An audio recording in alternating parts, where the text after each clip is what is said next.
Millions of small businesses still struggling to stay afloat as Congress grapples over yet another coronavirus aid package, how two business owners have adapted, and whether they think the president's plan is enough. Next.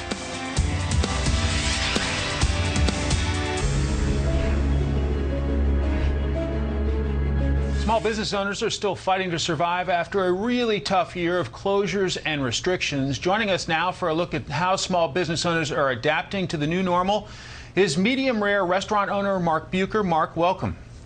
Thanks for having me. Good to see you.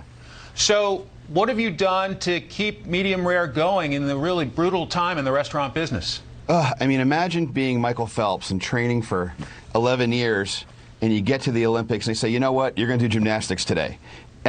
You've got a choice. Either you're upset and you leave and you say no, or you say, I'm going to go for it. And me and my business partners and our team said, let's go for it. So we looked adversity in the eye and we said, we're going to tackle this. We transitioned very quickly to 100% to-go model.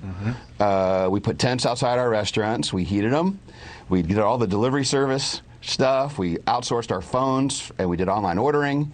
And, you know, we got that kind of going, but then we also made a big cultural shift from hospitality to humanitarianism, and we decided that we're going to help others that really need it in this time. So that allowed me to form a nonprofit. We kept our staff. My partners were on board, and 30,000 meals later, we're feeding those who need to be fed, and our restaurants are open, and we're here. We're surviving. That's awesome. In terms of what you've heard, Mark, about the $1.9 trillion relief package, would it help? Well, the government's great at writing checks. As we've learned, they're not great at distribution. So it'll help if they let us, restaurants, give them advice or let us run that program in terms of how to get food to people and how to better increase our business and what we do, like providing school lunches to public schools, providing meals to other government agencies. Our business has changed forever, and it's going to take the government's help to get it back and get it right. We're a huge employer in this country, but they need to invite us in. I volunteer. Call me, and I'll help. We can do it better than the government, for sure. All right. Amen to that. Let's bring in Cassandra Brooks. She's the owner of Little Believers Academy. She has locations in Johnson County and Wake County, North Carolina. Cassandra, welcome. How have you done it during such a difficult time, having parents, drop off their children to a care center? Thank you for having me. It has been very difficult. We have had to change, just like many small businesses, we've had to change the way we do things. I've had to increase payroll, bringing in extra staff to keep children separated as much as possible. We've had to invest in air purifiers to go on our HVAC unit that have been in excess of $5,000. Just numerous things, temperature checks, just the whole gamut has changed, which has increased cost. The cost of gloves have dramatically increased. Pre-COVID, they were $29.99 for a case. Now they're like $120 for a case. Wow. So when childcare was already operating on very small margins, this just kind of tipped us over the edge. Cassandra, we expect the House of Representatives to work on this $1.9 trillion COVID relief package. From what you've heard of it, would it help your small business?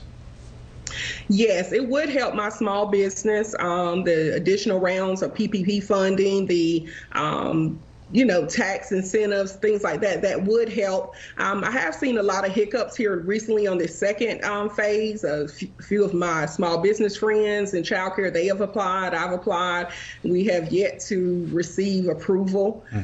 So it's a lot slower this time, not sure why. I heard different things from the banks, but it's moving a lot slower, yet we need help right now.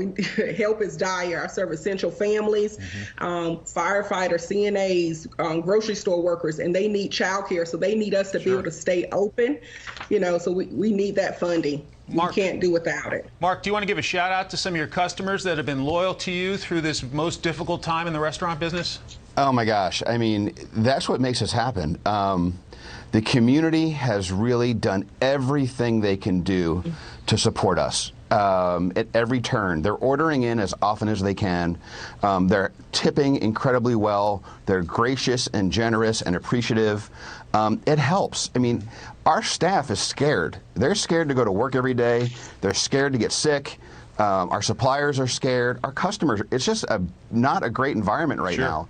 and everyone is just hanging in there, smiling, and we're going to get through this. But I'm just grateful and thankful that everyone's hanging in there with us, and we're hanging in there with them. How about you, Cassandra, the loyal parents? We're nearly out of time, but how about a final word?